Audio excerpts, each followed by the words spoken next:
আসসালামু আলাইকুম।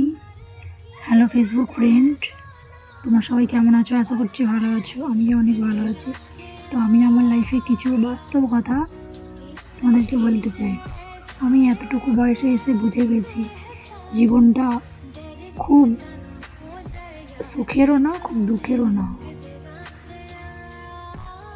যদি তুমি সব কিছু চুপচাপ মেনে নিতে পারো তাহলেই তুমি ভালো, আর যদি তুমি কিছু মানতে না পারো তাহলেই তুমি খারাপ। সবার কাছে তো সবার কাছে তো সবটা মানা যায় না, সবার কাছে সবটা ভালোও হয় না।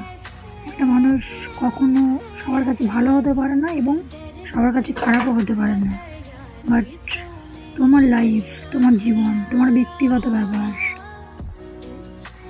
তুমি ঠিক করবে তুমি কি করবে কি না করবে, তোমার ভালো মন্দ তুমি বলবে। কিছু কিছু মানুষ আছে যারা তোমায় নিয়ে অনেক সমালোচনা করে।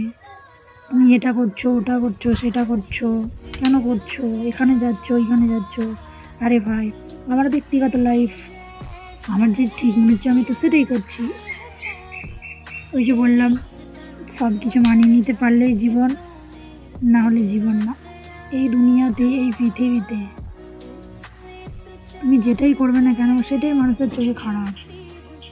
জানি না, ওপরওয়ালা যেন আমাদের সবাইকে হেফাজতে রাখুক।